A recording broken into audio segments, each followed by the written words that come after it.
Assalamualaikum warahmatullahi wabarakatuh. Selamat datang kembali di channel saya.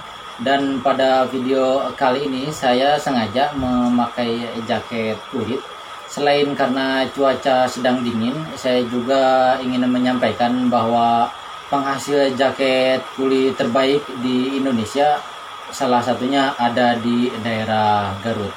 Saudara, setelah di pembahasan sebelumnya saya menceritakan tentang perang Bojong Kokosan yang dilakukan oleh para pejuang terhadap tentara sekutu. Dalam episode kali ini saya akan membahas salah satu kisah yang tidak kalah heroik dari kisah-kisah sebelumnya, yaitu pada tahun 1962 pada saat pembebasan Irian Barat dari pihak Belanda. Selengkapnya kita mulai videonya.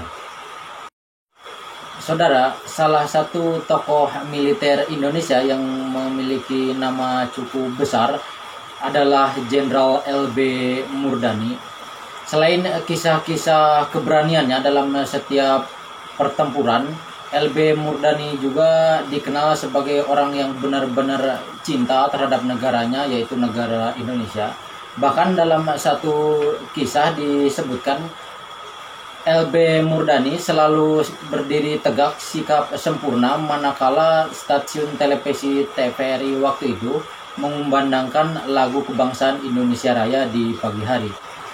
Pada pertengahan tahun 1962, sebelum penyerahan Irian Barat dari UNTEA kepada pihak Indonesia, sempat dilaksanakan sebuah operasi khusus yang dilakukan oleh pasukan RPKAD di bawah pimpinan Kapten Infanteri LB Murdani dan juga pasukan Raider yang dipimpin oleh Kapten Infanteri Bambang. Pasukan-pasukan tersebut diterjunkan di daerah sekitaran Bethlehem atau sekarang kita kenal dengan SP7, daerah Rawa Setan, dan juga daerah Tayem. Operasi militer yang dilaksanakan pada waktu itu menggunakan taktik hit and run, di mana pasukan-pasukan RPKAD dan juga pasukan Raider mereka melakukan gerakan menyerang secara cepat dan juga senyap, kemudian meninggalkan lokasi serangan dengan waktu yang cepat pula, sehingga pasukan-pasukan Belanda mengira pada waktu itu tentara yang diterjunkan di daerah Merauke dengan jumlah yang cukup besar, padahal sesungguhnya yang diterjunkan hanya tingkat kompi saja.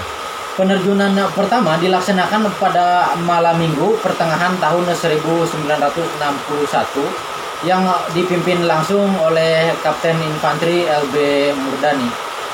Dalam penerjunan tersebut, 2 orang anggota RPKAD meninggal. Satu meninggal di Kali Kumbe yang tertangkap Belanda, kemudian diinterogasi tentang keberadaan Kapten LB Murdani. Dan pada akhirnya anggota yang tertangkap tersebut dibunuh, sementara yang satunya lagi tertangkap di Bethlehem atau kita kenal sekarang SP7.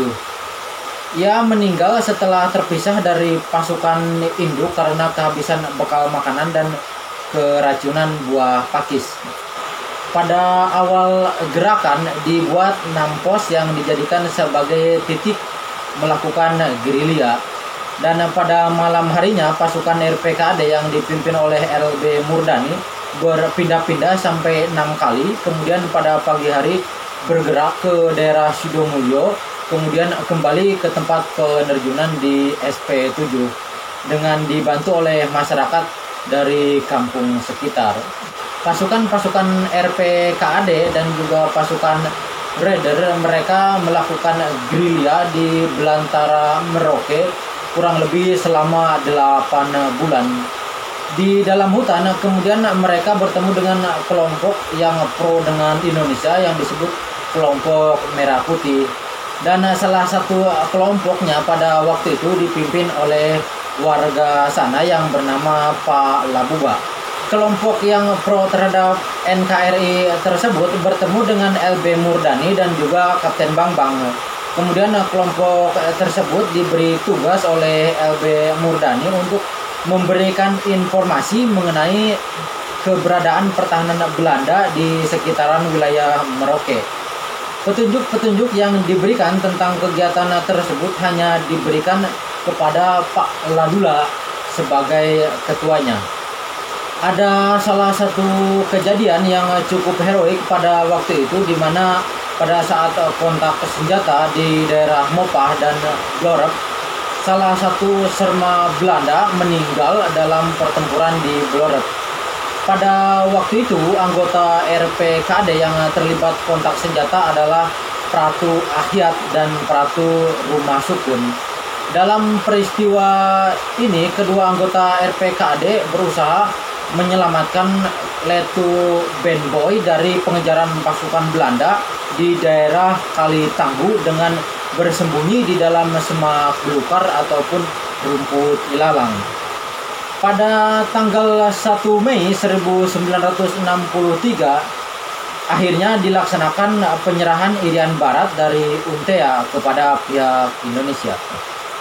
Sebagai bentuk penghormatan atas keberanian pasukan-pasukan RPKAD dan juga pasukan-pasukan Raider, dan untuk mengenang peristiwa penerjunan di Merauke tadi, maka dibangunlah Tugu LB Murdani. Tugu ini didirikan sebagai tanda untuk mengenang Mayor Infanteri LB Murdani beserta pasukan-pasukannya saat mereka melaksanakan Operasi Naga pada tanggal 4 Juni tahun 1962 dalam rangka pembebasan Irian Barat dari pihak Belanda. Tugu ini akhirnya diresmikan pada tanggal 6 November tahun 1991 oleh LB Murdani sendiri, di mana waktu itu ia berpangkat Letnan Jenderal. Tugu tersebut terletak di distrik Tanah Miring atau SP2, sekitar 15 km dari kota Merauke. Dan bagi Anda yang pernah ke Merauke dan pernah berkunjung ke daerah Sota, yaitu perbatasan antara Indonesia dengan Papua Nugini, maka Anda akan melewati Tugu LB Murdani tersebut. Daerah Merauke merupakan daerah dataran yang banyak ditumbuhi oleh semak-semak dan juga hewan-hewan endemik yang ada di Papua. Ada banyak hal yang menarik memang dari Merauke. Salah satunya yang menarik dari Merauke dan tidak boleh Anda lewatkan apabila berkunjung ke Merauke adalah kerajinan dari kulit buaya. Salah satu kerajinan yang populer di Merauke yang berbahan kulit buaya adalah seperti dompet, tas ataupun sepatu. Dan bagi Anda yang berkunjung ke Merauke tentu tidak akan melewatkan kesempatan untuk membawa pulang barang-barang kerajinan dari Merauke yang saya sebutkan tadi. Dan bagi Anda yang belum berkesempatan untuk datang langsung ke Merauke, Anda masih bisa memiliki kerajinan tangan yang saya sebutkan tadi dengan berbelanja di Kulit Buaya Distro. Kulit Buaya Distro memang sejak lama menjalin kerjasama dengan pelaku UMKM yang ada di Merauke. Dan sekarang produk-produk dari Kulit Buaya Distro sudah bisa Anda pesan secara pribadi melalui nomor-nomor yang tertera di samping, ataupun Anda bisa mengunjunginya di laman-laman jual beli online. Kita sebagai warga masyarakat tentu berkewajiban untuk saling membantu mensejahterakan masyarakat kita sendiri. Dengan kita membeli produk-produk lokal, maka kita telah membantu dan mensejahterakan para pelaku usaha UMKM. Dan apabila para pelaku UMKM hidupnya sejahtera, maka Indonesia akan menjadi negara maju yang baldatun thayyibatun warabun ghafur. Demikian yang saya sampaikan. Seperti biasa, saya mohon koreksi dari para penonton. Silahkan tulis di kolom komentar. Sama-sama belajar untuk lebih mencintai lagi negara kita, yaitu negara Indonesia. Dan saya juga mohon masukan dari penonton. tentang topik-topik sejarah apa saja yang sekiranya harus diangkat di channel saya. Terima kasih. Akhir kata, wassalamualaikum warahmatullahi wabarakatuh.